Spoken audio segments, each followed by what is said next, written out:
మహారాష్ట్ర ఉప ముఖ్యమంత్రి అజిత్ పవార్ విమాన ప్రమాదానికి సంబంధించి ఇప్పటి వరకు అందిన ప్రాథమిక సమాచారం ప్రకారం ఇదొక ఎమర్జెన్సీ ల్యాండింగ్ ప్రయత్నంగానే భావిస్తున్నారు. ముంబై నుండి బారామతికి ప్రయాణిస్తున్న సమయంలో విమానంలో సాంకేతిక లోపం తలెత్తినట్లు తెలుస్తుంది. ఇందువల్ల పైలట్లు బారామతి విమానాశ్రయంలో ఎమర్జెన్సీ ల్యాండింగ్ చేయడానికి ప్రయత్నించారు.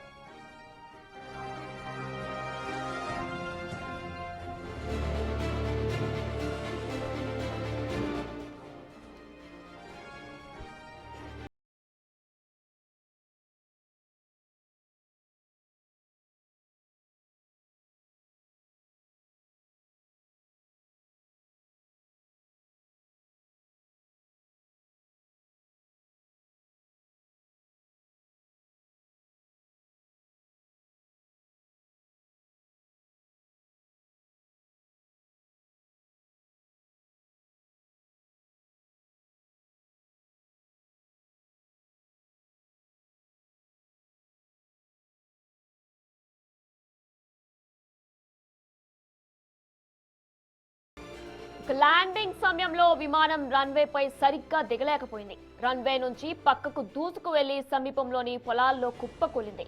ఇదిలా ఉంటే విమానం నేలను బలంగా ఢీకొట్టగానే ఒక్కసారిగా పెద్ద ఎత్తున మంటలు చెలరేగి పేలుడు సంభవించింది. దీనివల్ల విమానం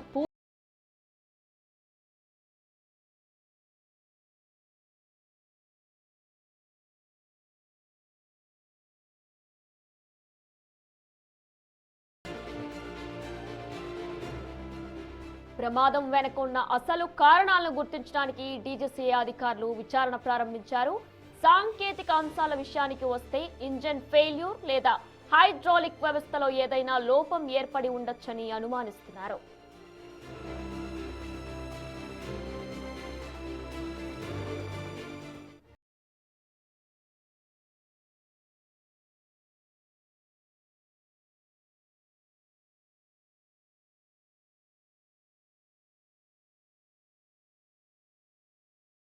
బ్లాక్ బాక్స్ డేటా పరిస్థితి చూస్తే విమానంలోని వాయిస్ రికార్డర్ మరియు ఫ్లైట్ డేటా రికార్డర్ దీన్నే బ్లాక్ బాక్స్ అంటారు.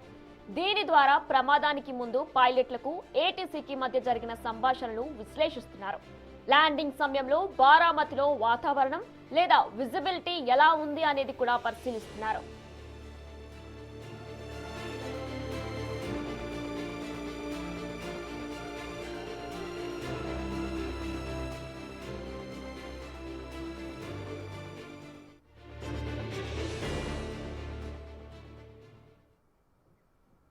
మహారాష్ట్ర ఉప ముఖ్యమంత్రి అజిత్ పవార్ కు సంబంధించి నేడు అత్యంత విషాదకరమైన వార్త వెలుగులోకి వచ్చింది.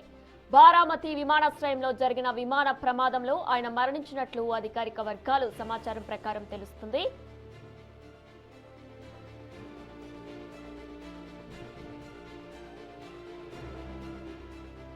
అసలు ఏం జరిగిందో డీటెయిల్ గా చూస్తే బుధవారం ఉదయం సుమారు 8:45 ముంబై నుండి బారామతికి ప్రయాణిస్తూ ఉండగా ఈ దుర్ఘటన చోటు చేసుకుంది. అజిత్ పవార్ ప్రయాణిస్తున్న లియర్ జెట్ 45 విమానం ల్యాండింగ్ సమయంలో రన్వే పక్కన కూలిపోయి మంటల్లో చిక్కుకుంది. అజిత్ పవార్ తో పాటు 2 భద్రతా సిబ్బంది, 2 పైలట్లు, మొత్తం 5గురు ఈ ప్రమాదంలో మరణించినట్లు directorate general of civil aviation ధృవీకరించింది.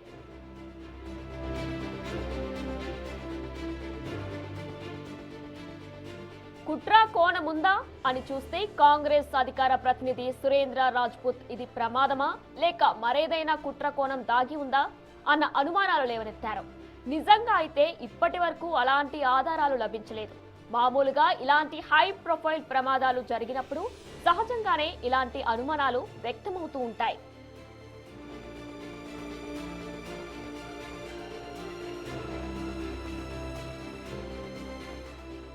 ఘోర ప్రమాదంపై కేంద్ర విమానయాన శాఖ డీజీసీఏ ఉన్నత స్థాయి విచారణకు ఆదేశించింది.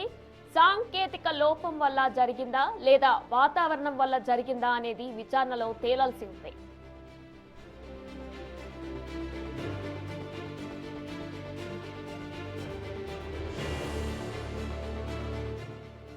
ఇక మహారాష్ట్రలో రాజకీయంగా అత్యంత కీలకమైన సమయంలో మున్సిపల్ ఎన్నికల ప్రచారం కోసం వెళ్తున్న తరుణంలో ఈ ప్రమాదం జరగడం వల్ల సోషల్ మీడియాలో రకరకాల చర్చలు నడుస్తున్నాయి. కానీ విచారణ సంస్థల నుంచి తుది నివేదిక వచ్చే వరకు వీటిని వాదంతులుగానే పరిగణించాల్సి ఉంటుంది.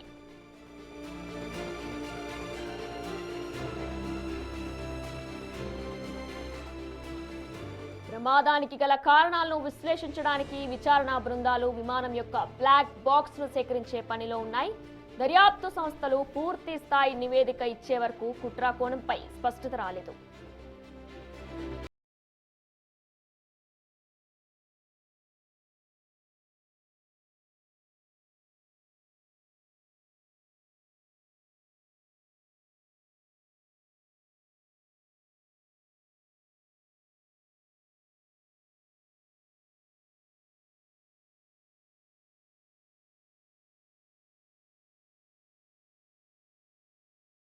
పరిషత్ ఎన్నికల ప్రచారం కోసం ముంబై నుంచి బారామతికి వెళ్లారు అజిత్ పవార్. దీనికి సంబంధించి రోజు ఉదయం 8:45 ఆయన మృతి చెందారు. ఫ్లైట్ మొత్తం కూడా 2 ముక్కలుగా కూడా స్మాష్ అయిపోయింది. మొత్తం అందులో ఉన్న వాళ్ళంతా కూడా స్మాష్ అయిపోయిన విజువల్స్ కూడా చూస్తున్నాం. ఏ రూపంగా ఫ్లైట్ ఎలా అయ్యింది, ఎలా టేక్ ఆఫ్ అయింది, ఎటువంటి విధంగా ల్యాండ్ అయినది కూడా మనం క్లియర్గా బిగ్ టీవీ మీకు డీటెయిల్గా చూపించే ప్రయత్నం కూడా చేస్తుంది.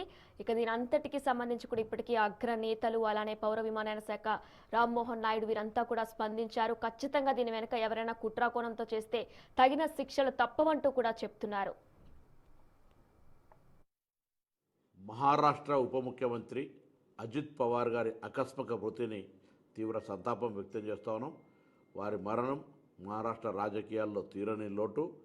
రాజకీయ జీవితంలో రాజకీయ ప్రస్థానంలో ఒక విశేష అనుభవం కలిగినటువంటి ప్రజాప్రతినిధి గౌరవ ఉప ముఖ్యమంత్రి గారు మరి ఫ్లైట్ యాక్సిడెంట్లో చనిపోవడం పట్ల దిగ్భ్రాంతిని వ్యక్తం చేస్తూ వారి కుటుంబ సభ్యులందరికీ సానుభూతిని వ్యక్తం చేస్తూ ఉన్నాం.